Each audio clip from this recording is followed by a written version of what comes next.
Think you need a degree or years of tech experience to break into cybersecurity? Think again. I didn't come from an elite tech school. I started from the bottom just like most people. No shortcuts, no silver spoon, just focus, grit, and the decision to bet on myself. Today, I lead cybersecurity teams, cleared 6 figures, and wrote a book to help you do the same.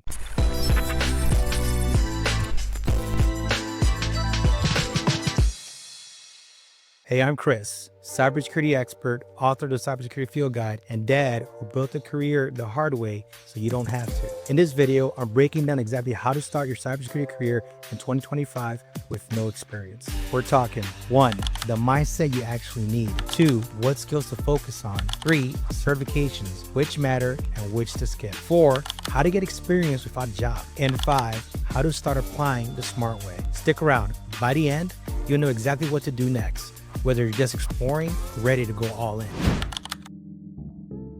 Let's be real, cybersecurity is not for everyone. If you need constant hand-holding or can't handle feedback, this might not be your lane. But if you're the type who Googles problems until they're solved, learns from YouTube at midnight, and sees failure as feedback, you're gonna thrive here. Cybersecurity is not a job you land by luck. It's a career you build with discipline. I've seen people come from construction, restaurants, the military, even single moms re-entering the workforce. What separates the winners? They treat learning like a second job. If that sounds like you, keep watching. You're not just capable, you're needed.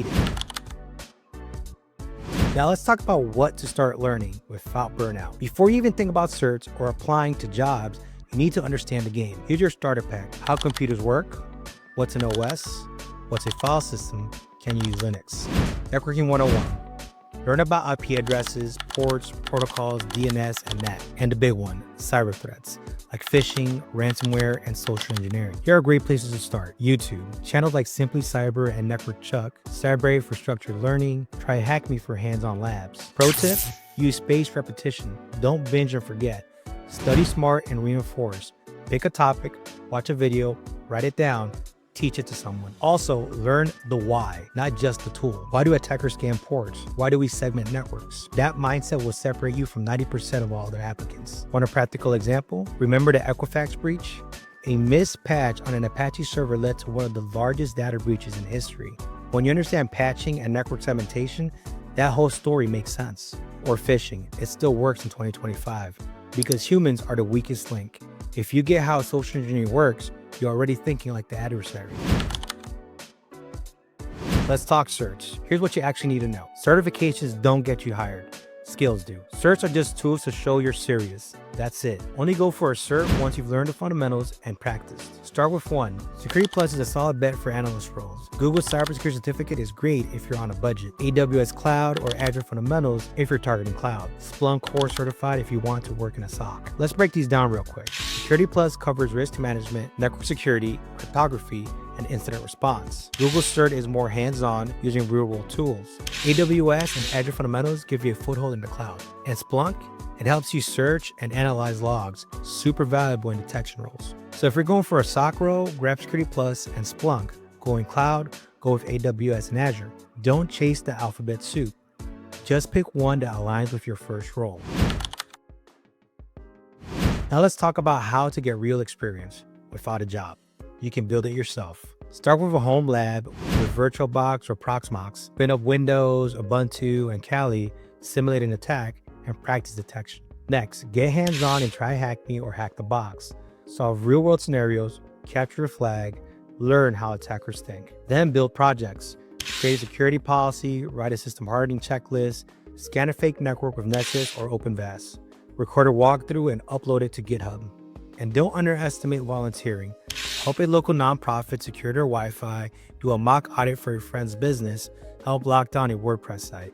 One of my mentees did this. He built a lab simulating a ransomware attack and wrote a Splunk detection guide, posted it online, and guess what? He started getting interview requests. Why? Because he wasn't claiming skills, he was showing them. Now, how do you actually get hired? Here's the truth. Entry level is mostly a myth. Most jobs expect you to show up with some real skills, but that doesn't mean you're not ready. It means you need to position yourself the right way. Apply to IT help desk, SOC tier 1, junior analyst roles, GRC assistant roles. Apply even if you don't feel ready, because you'll never feel 100% ready. Tailor your resume to each job. Generic resumes get ghosted. Use AI tools like ChatGPT or Grok to match job descriptions. Here's an example.